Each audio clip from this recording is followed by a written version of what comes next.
Dan pemirsa, berikutnya kita akan simak keterangan langsung dari Roy Suryo setelah menjalani pemeriksaan di Polda Metro Jaya berikut ini. Data diri apa, kemudian apa yang saya ketahui, apa yang saya takuni selama ini tentang latar belakang telematika saya seperti apa, definisi telematika seperti apa, ya itu yang saya jawab. Begitu kemudian pertanyaan ada tanggal itu dan serangkaian, saya bilang gini, sebuah namanya serangkaian, ya saya balik ke dia, namanya serangkaian tuh dari awal sampai belakang, nggak boleh serangkaian terus tiba-tiba saya ditanya yang di tengah, nggak ada. Kemudian saya ditanya yang di belakang, nggak boleh. Kalau dari awal sudah putuslah pertanyaan itu. Dan yang menarik apa? Tadi memang saya mengecek apa sih yang sebenarnya mau ditanyakan. Ini loh Pak, ada 37 link yang ditanyakan. Oke, dari 37 link itu semua ada saya nggak? Nggak ada Pak, ada Pak. Bapak nggak ada itu. Ya udah, selesai. Ngapain ditanyakan yang nggak ada saya? Meskipun mungkin 1-2 ada saya, tetapi itu sangat sporadik dan sangat minimalis. Dari 37 itu hanya beberapa dan itu di bawah 1/6-nya yang ada saya. Berarti kalau dari sisi prosentase, saya hanya dikatakan ada dan itu mungkin hanya ikut di sebenarnya. Kemudian saya ditanya, apakah Anda punya akun media sosial? Saya jawab, tidak. Selesai, udah. Karena nggak apa? Terbukti saya tidak pernah melakukan posting. Berarti dari saya nggak ada posting. Saya tidak pernah melakukan penyiaran YouTube. Nggak ada, karena saya juga tidak punya YouTube. Ya kan gitu. Dan kalau misalnya saya ditampil di sebelah sana, siapa yang punya YouTube dong? Siapa yang tampil dong? Masa saya tampil di TV? Misalnya ada di Nusantara TV, di iNews, di Kompas, di Metro. Ada yang belum saya sebut? Nanti saya diprotes. Enggak ya? Nah itu kemudian saya diminta kemudian tanya, itu idenya dari mana? Siapa yang ada di sana? Kan ya nggak perlu. Ya kan, saya diundang selaku narasumber. Kalau saya diundang narasumber, jangan salahkan saya. Gitu loh. Dan jangan salahkan TV-nya. Teman-teman saya bela loh ya, media. Masa ini semua terus mau dibela? Masa media mau dikriminalisasi semua? Masa YouTube mau diundang semua? Nggak boleh kayak gitu. Nah akhirnya ya sudah, pemeriksaan itu akhirnya cepat sekali. Apa yang bisa saya jawab dan saya jawab. Meskipun tadinya memang saya harus tanda tangan 24 berkas. Memang banyak ya 24 berkas. Tapi masing-masing berkas itu semua sudah clear saya jawab. Dan saya jelaskan posisinya. Bahkan saya jelaskan penggunaan Undang-Undang ITE di pasal 32 dan 35 itu seharusnya bagaimana. Kemudian saya jelaskan juga soal bagaimana pasal 160 KUHP yang itu pasal penistaan ya. Karena maunya tadinya ada tulisan itu. Kok penistaan, sorry. Pasal penghasutan, ya saya jelaskan penghasutan itu sudah ada peraturan MA yang kemudian itu mengatur bahwa itu harus menjadi ada bukti, tidak hanya bukti formil tapi juga ada bukti material. Jadi harus ada yang benar-benar terbukti menghasut.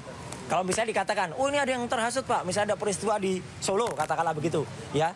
Saya tanya, peristiwa di Solo tanggal 16 April itu ada saya atau enggak?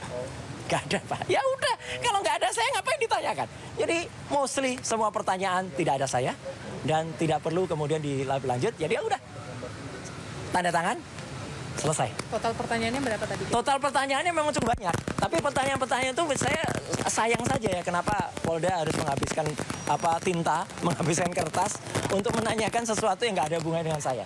Ada 118 pertanyaan dengan 52 halaman. Ya, dan semua saya jawab clear, tidak ada yang tidak saya jawab, ya.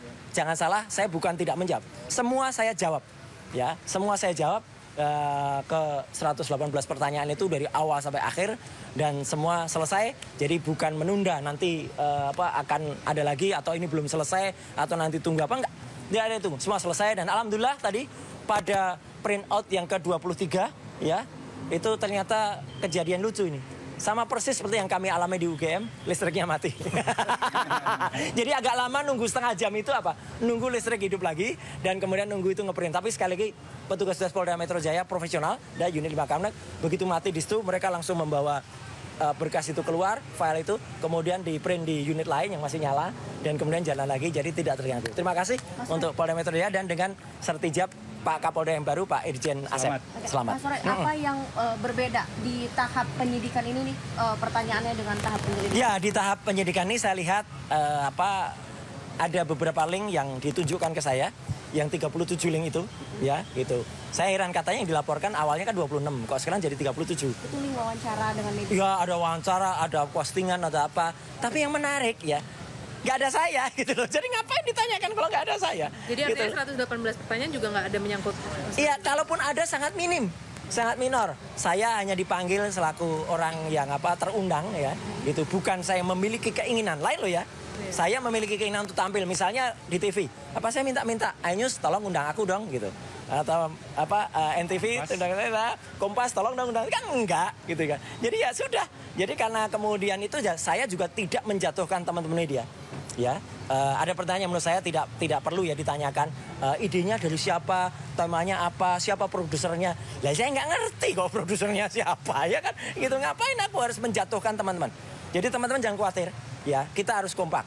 Ya jangan mau juga media dan para YouTuber itu dipersalahkan ya. Media terutama punya undang-undang pokok pers nomor 40 ya tahun 90 itu harus ada. Pemanggilan media, pemanggilan teman-teman yang punya kartu pers itu memang harus terlindung dari situ. Dan saya pun melindungi itu. Saya pun juga menyatakan tadi dalam berbagai, dan itu pun termasuk yang saya tulis di dalam buku Jokowi's White Paper ya. Saya jelaskan soal Declaration of Human Rights, saya jelaskan soal posisi pasal 28F di Undang-Undang Dasar 45, saya jelaskan soal kebebasan informasi publik, Undang-Undang Nomor 14 tahun 2008, termasuk juga bagaimana Undang-Undang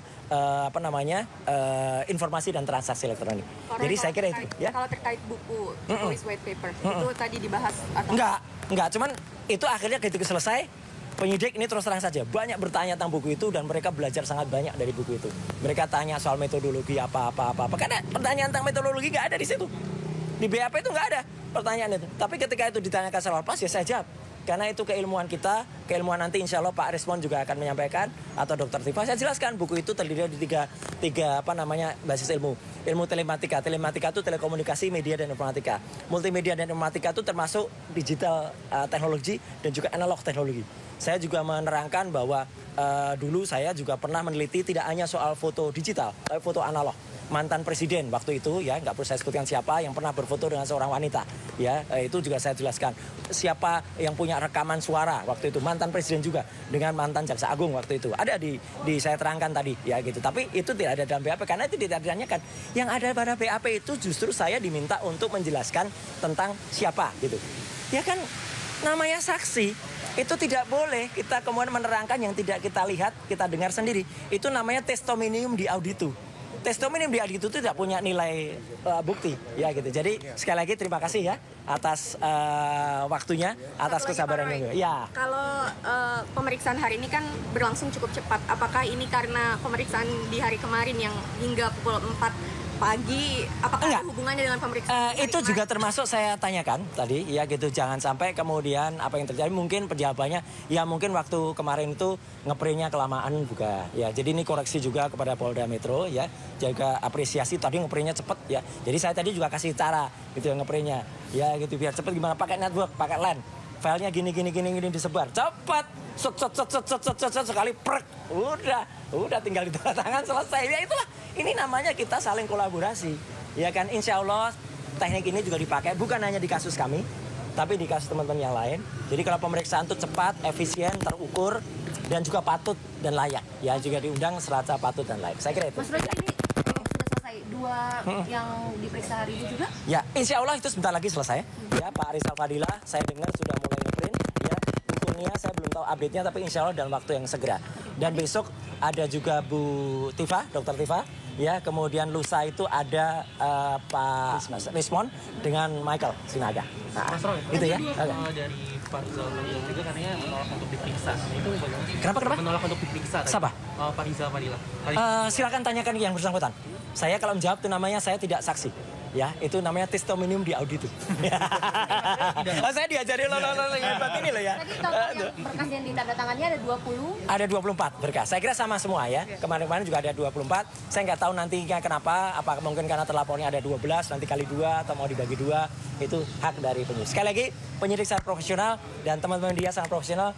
Kita bersatu, ya kita dukung kerja mereka. Saya sama sekali tidak, bahkan kita menyalin mereka senang banget ya dikasih tahu gini supaya cepet, supaya lancar anunya gitu, semua juga lancar gitu ya teman-teman. Terima kasih banyak ya. Terima kasih. Gimana tadi Pak? Ya, yuk. Pak ya. Belum nyampe.